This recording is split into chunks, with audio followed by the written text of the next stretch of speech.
오늘 폐막식을 하는 항저우 아시안게임에는 지난 10월 1일 롤러스케이트 남자 1000m 결승전이 있었는데요. 대한민국 선수 2명이 출전해 최강호 선수가 금메달을, 정철원 선수가 은메달을 목에 걸었습니다. 한 종목에서 금과 은이 모두 나온 것이죠. 적어도 아시아에서는 롤러스케이트로 이 두 사람을 따라잡을 사람이 없다는 것입니다. 그런데 놀라운 것은 두 사람의 기록 차이입니다. 금메달의 최광호 선수는 1분 29초 497, 은메달의 정철원 선수는 1분 29초 499초로 불과 0.002초밖에 차이 나지 않습니다. 1초를 1000개로 나누어서 1초를 과연 1000개로 나눌 수 있을지 모르겠습니다만 1초를 1000개로 나누어서 그 중에 2개만큼의 시간이 0.002초인데요. 말로 닿을 수 없는 아쉬움이 이 정철원 선수에게 남을 것 같습니다. 자, 그리고 그 다음날 10월 2일에는 남자 3000m 계주 결승이 있었습니다. 대한민국 선수 3명이 한 팀으로 출전했는데요. 어제 그 두 사람도 같이 출전했습니다. 우승은 거의 확실했습니다. 특별히 마지막 주자인 정철원 선수는 어제의 0.002초의 아쉬움을 만회하고자 그 누구보다도 열심히 최선을 다해서 남은 한 바퀴를 달렸고 계속해서 선두를 유지하면서 마침내 결승선 앞에서 손을 번쩍 들어올리며 1위로 통과, 금메달을 따내고야 말았는 줄 알았는데 어처구니 없게도 은메달이었습니다. 확인해보니 정철원 선수가 금메달을 예감하고 두 팔을 번쩍 들어올려 세리머니를 하는 사이 끝까지 뒤쫓아온 대만의 황유린 선수가 왼발을 앞으로 쭉 내밀면서 먼저 결승선을 통과한 것이었습니다. 한국의 기록은 4분 5초 702, 대만의 기록은 4분 5초 692로 불과 0.01초 차이였습니다. 결승선을 코앞에 놔두고 자축 세리머니를 한 것이 화근이었습니다. 그렇게 개인전의 아쉬움을 만회하지 못한 채 0.01초의 방심으로 통안의 눈물을 흘려야만 했던 것입니다. 반대로 대만의 황유린 선수는 그 전날 남자 개인전에서 실격을 당해 정신적으로 큰 충격을 받은 상태였지만 그럼에도 불구하고 끝까지 포기하지 않고 마지막까지 최선을 다한 결과 0.01초의 집중으로 기쁨의 눈물을 흘리며 대만의 우승을 가져온 것이었습니다. 그 황유린 선수가 인터뷰에서 이렇게 말했습니다. 당신들이 세리머니 하고 있을 때 우리는 마지막까지 싸우고 있었다. 저는 이게 그렇게 마음에 와서 꽂힙니다. 당신들이 세리머니 하고 있을 때 나는 마지막까지 싸우고 있었다. 저는 이것이 오늘 우리가 읽은 성경에서 고린도 교회 교우들을 향해 전하고 있는 바울의 절절한 심정이라고 생각합니다. 너희도 상을 받도록 이와 같이 다름질하라. 바울은 오늘 말씀을 통해 당시 고린도 교회 교인들은 물론이고 오늘날 저와 여러분 모두를 경기장으로 초대하며 3가지를 이야기합니다. 첫 번째는 자격입니다. 자격. 우리에게 누구나 자격이 있습니다. 어떤 자격일까요? 경기장에서 구경할 자격이 아니고요. 경기에 참가할 자격입니다. 주님이 우리를 그리스도인으로 부르실 때 그냥 앉아서 구경이나 하라고 부르신 것은 아닐 것입니다. 요즘 그런 말 많이 하거든요. 팝콘각. 들어보셨나요? 팝콘각. 뭔가 볼거리나 구경거리가 생겼을 때 쓰이는 말인데요. 주님이 우리더러 제가 혼자 알아서 다 할 테니 여러분은 그저 여기 가만히 앉아서 팝콘이랑 콜라 드시며 구경만 하시면 되겠습니다. 라고 말하지 않으신다는 것입니다. 오히려 이렇게 말씀하십니다. 제가 하는 거 보셨죠? 이럴 때 이렇게 하고 저럴 때 저렇게 하는 거 보셨죠? 이건 이거고 저건 저것입니다. 그래도 혹시 잘 모르겠다면 저와 함께 방법을 구하고 길을 찾아봅시다. 제가 함께 있겠습니다. 라고 말씀하시며 우리를 직접 선수로 나가 뛰도록 하십니다. 그러므로 신앙에는 팝콘각이라는 것이 없습니다. 왜냐하면 그리스도인은 관중이 아닌 선수로 초대되었기 때문에 그러합니다. 고린도전서 9장 24절입니다. 운동장에서 다름질하는 자들이 다 달릴지라도 오직 상을 받는 사람은 한 사람인 줄을 너희가 알지 못하느냐. 너희도 상을 받도록 이와 같이 다름질하라. 달리는 것은 주님이 아닙니다. 그분을 믿고 따르는 저와 여러분 같은 그리스도인입니다. 예수님은 이미 우리에게 모든 걸 알려주고 가르쳐주고 보여주셨습니다. 그분이야말로 전혀 그럴 필요가 없음에도 불구하고 요람에서 무덤까지, 정확히는 구유에서 십자가까지 구경만 하지 않으시고 몸소 신앙의 삶을 사시며 실천하셨습니다. 굳이 비유를 들자면 예수님은 이제 선수에서 물러나 우리 하나하나를 맞춤형으로 지도하고 양육하시는 감독이십니다. 잘하나 못하나를 지켜보는 감시자가 아니라 우리가 잘할 수 있도록, 어려움을 이겨낼 수 있도록, 절망적인 상황에 끝까지 포기하지 않도록 응원하고 격려하며 함께 동행해 주시는 내 인생에 둘도 없는 최고의 감독이십니다. 부디 인생이라는 경기장에서 신앙의 구경꾼이 아닌 참가 자격을 얻은 선수로서 예수 그리스도를 믿음으로 닮아가고 따라가시는 우리 모두가 되기를 바랍니다. 자, 두 번째입니다. 자격에 이어 자질입니다. 자질. 대회 참가해 보신 분들이라면 너무나 공감하실 텐데요. 자격을 얻어 선수가 되면 그때부터가 진짜 시작임을 알게 됩니다. 자격이 끝이 아닙니다. 그게 시작입니다. 선수로서 자격을 얻는 것도 쉬운 일은 아니지만 선수로서 그 자질을 갖추는 것이야말로 정말 어렵고도 험난한 과정으로 어떤 종목이든 그 선수의 자질은 훈련 여부에 달려 있습니다. 즉 훈련이 자질을 말해줍니다. 제가 이번 항저우 아시안게임을 지켜보면서 가장 인상 깊었던 3명의 대표 선수가 있는데요. 혹시 티켓값이 가장 비싼 경기가 무슨 종목인지 아실까요? e스포츠라는 온라인 게임입니다. 컴퓨터 게임, 모바일 게임, 게임입니다. 없어서 못 팔 뿐더러 신청자가 너무 많아서 추첨제로 뽑을 정도였습니다. 그 중에 스트리트 파이터라는 게임이 이번에 처음으로 정식 종목으로 채택되었습니다. 저도 오락실에서 50원을 넣고 했던 기억이 있습니다. 이 스트리트 파이터에서 금메달을 딴 선수는 어려서는 선생님께 혼나고 부모님께 혼나고 게임 좀 잘한다고 동네 형들한테 불려가서 맞기도 하면서 오롯이 게임 실력을 갈고 닦은 올해 나이 44살의 직장인 출신 김관우 선수입니다. 진짜 대단하죠. 또 한 명은 양궁 컴파운드에서 대표팀 중 가장 좋은 성적으로 예선을 통과하며 결국 남녀 혼성전에서 값진 은메달을 따낸 주재훈이라는 선수입니다. 그는 놀랍게도 운동이 직업인 엘리트 선수가 아닙니다. 한국 수력 원자력에서 근무하는 찐 직장인입니다. 그래서 1년간 휴직을 하고 출전했는데요. 2016년 양궁 동호회에서 취미생활로 시작한 것이 아시안게임 은메달로 이어진 것입니다. 한 기자가 이렇게 썼습니다. 주재훈은 취재진과 헤어지기 직전 회사 자랑을 했다. 저희 한국 수력 원자력은 친환경 기업입니다. 우리나라 전력 생산의 30% 이상을 담당하는 그런 회사입니다. 라고 준비해 온 듯 줄줄 읊었다. 항저우에서도 사회생활을 해야 하는 직장인 국가대표 주재훈이다. 재미나게 글을 썼습니다. 자, 이분도 정말 대단하시죠? 마지막으로 소개하고 싶은 선수는 체스팀의 김사랑 선수로 국가대표 중 최연소 막내입니다. 만으로 11살, 초등학교 6학년입니다. 초등학교 2학년 때 방과후 수업으로 바둑을 배우면서 우연히 듣게 된 체스 강의를 통해 입문했다고 합니다. 그로부터 3개월 만에 각종 체스 대회에서 1등을 석권하며 재능을 발견했는데요. 비록 이번 대회에서 메달은 따지 못했지만 다음엔 밥 먹고 체스만 연습해서 꼭 메달을 따겠다며 다짐을 말하기도 했습니다. 정말 이 학생도 대단하죠. 이 세 사람에게는 두 가지 공통점이 있습니다. 하나는 모두 일반인 출신이라는 것입니다. 국가에서 장려하고 육성하는 소위 엘리트 코스를 밟은 적이 없습니다. 선출이라고 하는데요. 선수 출신이 아닙니다.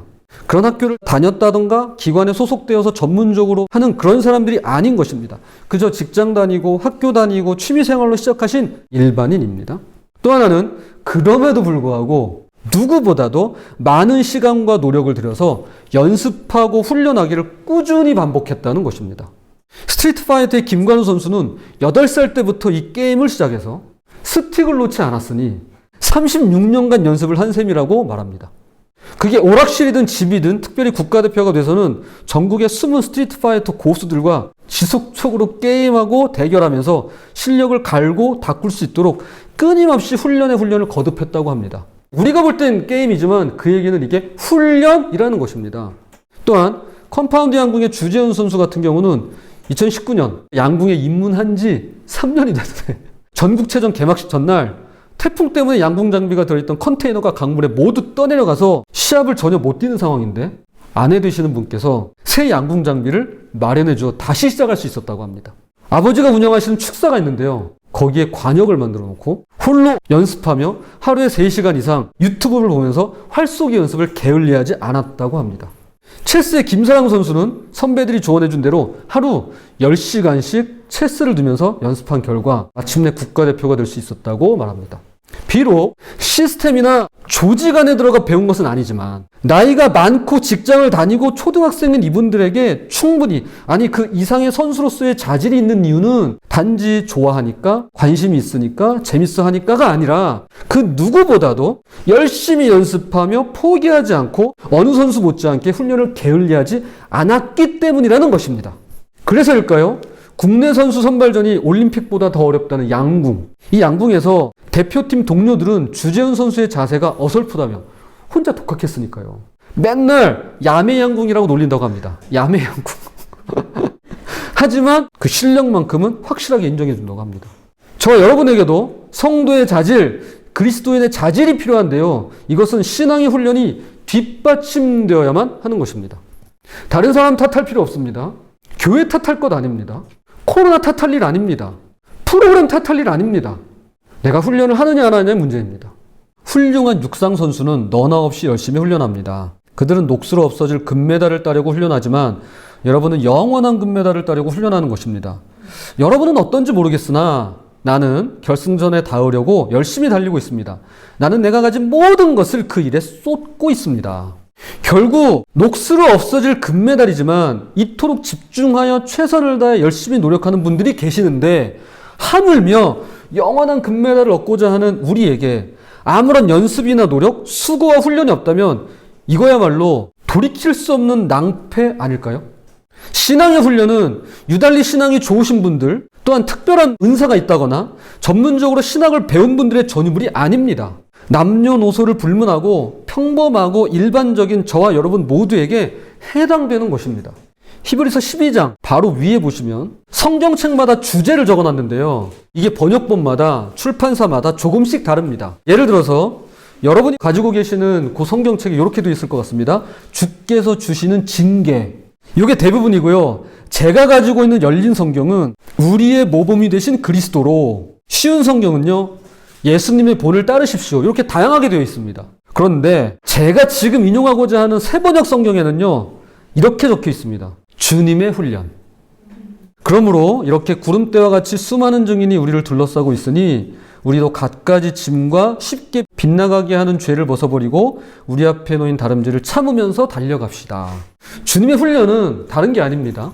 하루하루 수고하는 무거운 짐과 나를 얽어매고 쉽게 빗나가게 하는 죄를 벗어버리고 매일 매 순간을 견뎌내며 인내하며 살아가는 것이야말로 곧 그분의 훈련이 되는 것입니다. 그런 맥락에서 지금 말씀을 나누는 이 시간은 어떤 의미에서는 신앙의 훈련이기도 하겠지만 그보다는 훈련의 필요성을 절감하고 다짐하는 시간이라고 할 수 있을 것입니다. 부디 인생이라는 경기장에서 자격을 얻었다면 이제는 훈련을 통해서 신앙의 자질을 갖춰가시는 우리 모두가 되어가면 좋겠습니다. 이제 자격과 자질에 이어서 마지막으로 자세입니다. 자세. 자격, 자질, 그리고 자세입니다. 선수들이 크게 착각하는 것 중에 하나가 자격을 얻어 대표가 되고 훈련을 통해 자질을 갖추어 누구보다 실력을 발휘해 우승을 하고 메달을 따내 국위선양을 하면 그만이라고 생각하기가 쉽다는 것입니다. 곧 이기는 게 전부라고 생각한다는 거예요. 그러나 여러분, 이기는 게 전부인가요? 아닙니다. 아무리 날고 기는 선수라도 항상 이길 수 없습니다. 세계 랭킹 1위도요. 언제 어디서 누구에게 패할지 모르는 법입니다. 그래서 우리에게 필요한 것이 바로 이 자세입니다. 즉 마음가짐입니다. 이번 아시안게임 테니스 경기에서 대한민국 권순우 선수가 보여준 자세는 그야말로 최악이었습니다.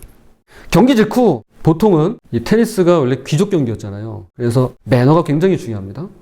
끝나면 기본적으로 상대 선수와 악수하고 심판에게 악수하고 인사하는 게 관리인데요. 경기 직후 권순우 선수는 상대 선수와 심판에게 악수도 하지 않았을 뿐더러 전 세계가 지켜보는 가운데 테니스 라켓을 바닥과 의자에 막 수차례 막 내리치면서 패배 분풀이를 했던 것이었습니다. 상대가 세계 랭킹으로는 500 이상 차이가 나는 무명의 태국 선수였는데요. 중간중간 흐름을 끊으면서 경기를 유리하게 끌고 가니 결국 심리전에서 당하고 만 것입니다. 그러니 권순우 선수 입장에서는 너무 분하고 억울한 것입니다. 칠 수가 없는 경기인데 실력으로는 내가 훨씬인데 그만 지고 말았으니 이게 얼마나 원통하겠습니까? 그래서 그렇게 테니스채의 화풀이를 한 것이라고 이해가 됩니다. 사실 테니스 선수들이 가끔 그래요. 이런 식으로 불만을 표출하곤 합니다. 그런데 한번 생각해 보세요. 이제부터 권순우 선수 하면 뭐가 가장 먼저 떠오를까요? 네. 라켓의 화풀이한 비매너와 심리전에 극도로 취약하다는 사실이 꼬리표처럼 따라날 것입니다. 아, 저 선수는 심리전에 약해. 아, 저거 다혈질이야. 물론 이기면 더 좋았겠죠. 게다가 실력도 월등하니까요. 이기는 거 싫어할 사람이 어디 있습니까?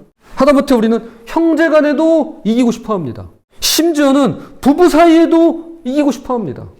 우린 이긴 거 좋아해요. 그러나 항상 이길 수만은 없는 법입니다.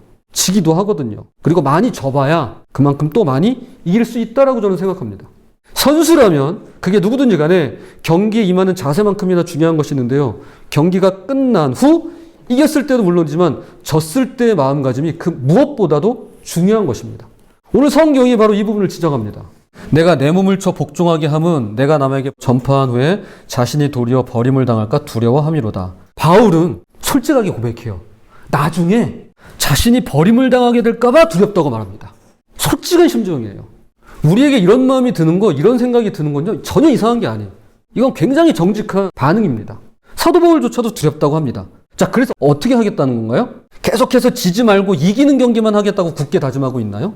아닙니다. 결코 그렇지 않습니다.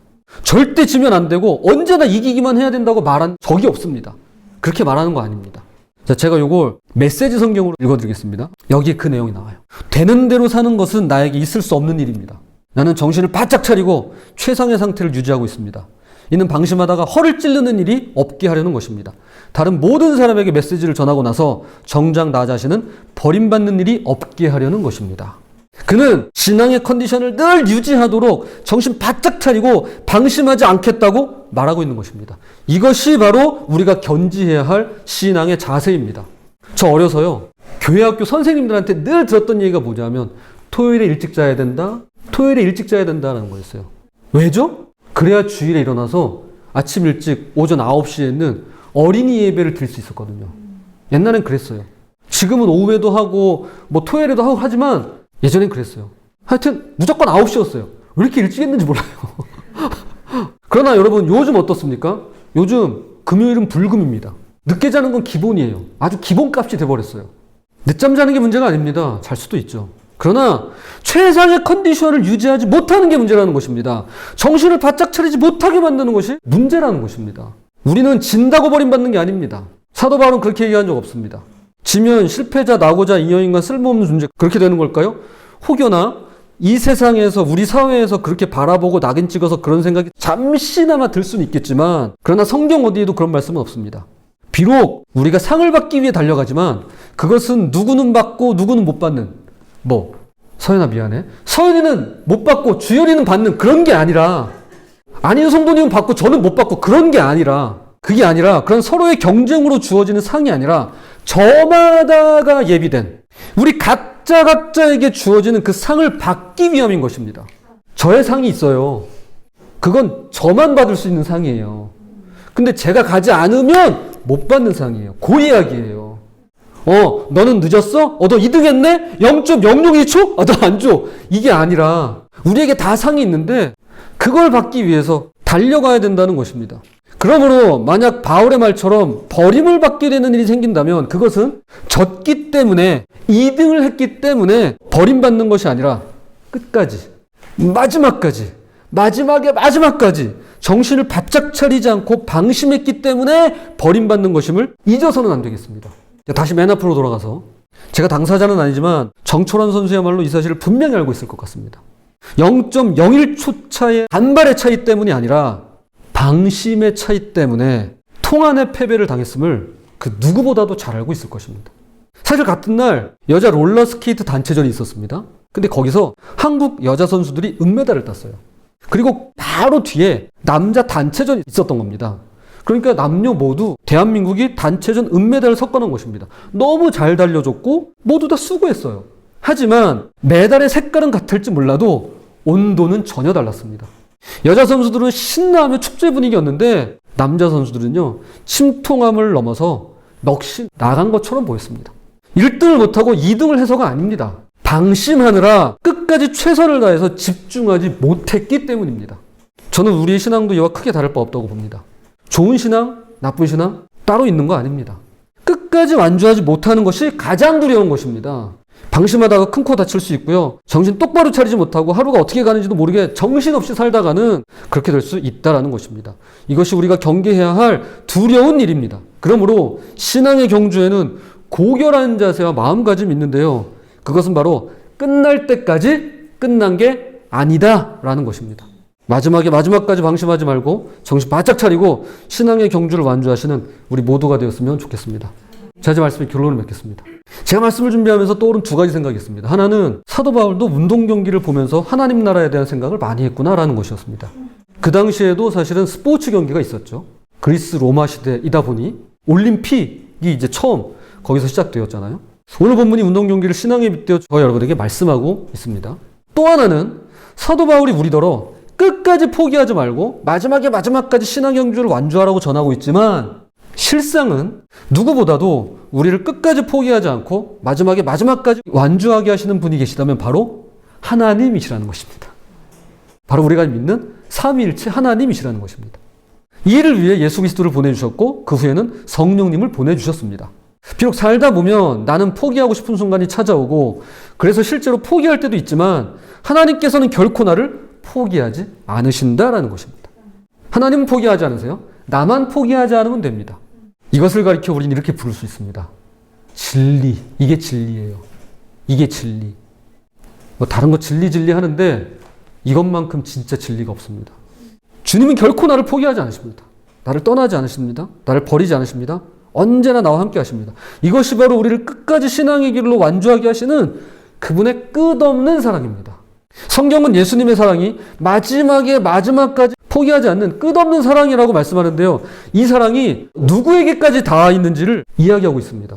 유월절 전에 예수께서 자기가 세상을 떠나 아버지께로 돌아가실 때가 이른 줄 아시고 세상에 있는 자기 사람들을 사랑하시되 끝까지 사랑하시니라. 마귀가 벌써 시몬의 아들 가룟 유다의 마음에 예수를 팔려는 생각을 넣었더라. 자, 요 1절, 2절을 한꺼번에 읽은 이유가 있습니다. 요 구조를 좀 보셔야 돼요.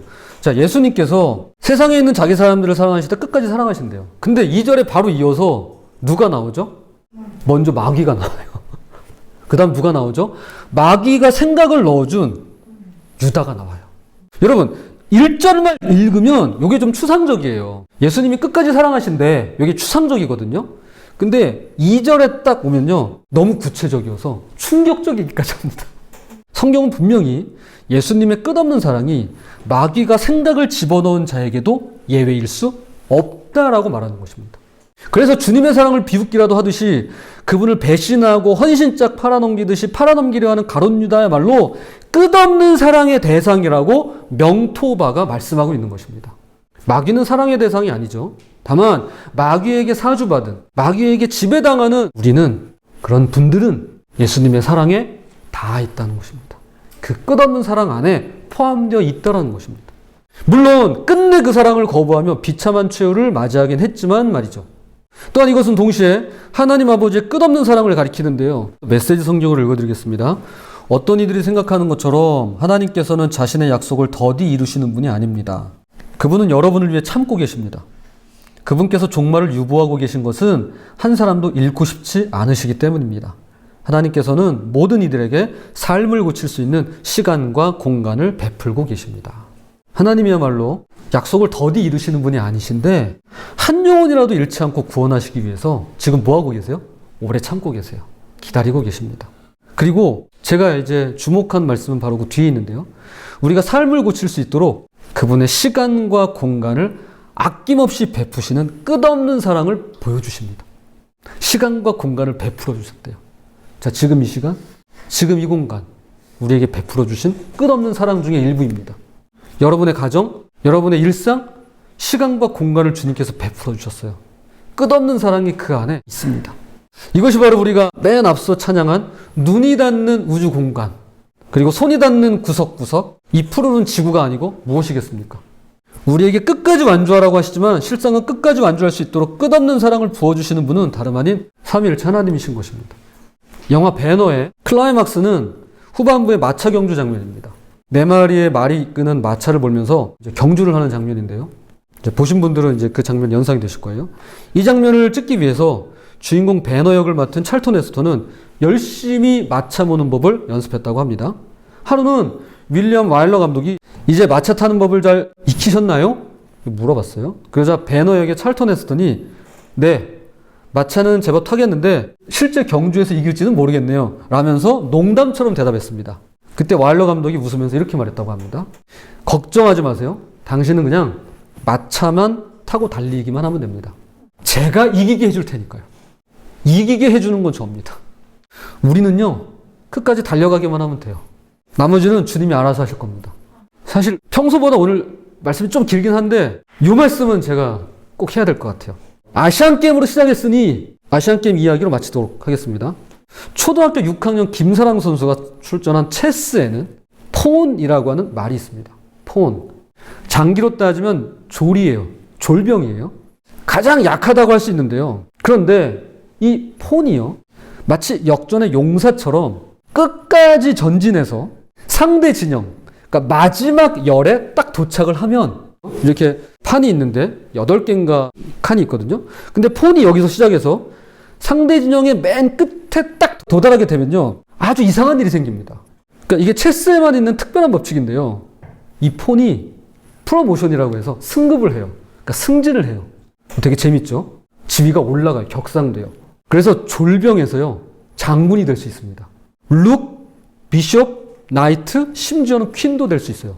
그러니까 이런 거예요. 왕 빼고 다 돼요. 예를 들어 볼게요. 이순신 장군이 백의종군 한 적이 있습니다. 관직을 다 박탈당해서 졸병으로 출전한 적이 있어요. 근데 그가 전투를 잘해서 승급시켰어요. 다시 장군 자리에 올렸어요. 마찬가지예요. 이게 그 원리를 그대로 적용한 것입니다. 쫄병인데 마지막까지 끝까지 가면요, 승급을 시켜줘요. 왕이 승급시켜주는 거예요. 심지어는 퀸이 될 수 있어요. 여왕이 될 수도 있는 거예요. 자, 한번 생각해 봅시다. 체스판의 폰도 그러할진데 하물며 하나님의 자녀인 우리는 어떨까요? 어떨까요? 어떻게 변할까요? 우리가 만약에 끝까지 간다면 어떻게 변할까요? 부디 마지막까지 신앙의 완주를 이루시기 바랍니다. 주님의 끝없는 사랑이 저 여러분을 끝까지 포기하지 않으시고 인도해 가실 것입니다. 그때 비로소 우리는 주님의 영생을 얻고 그분의 영광을 덧입게 될 것입니다.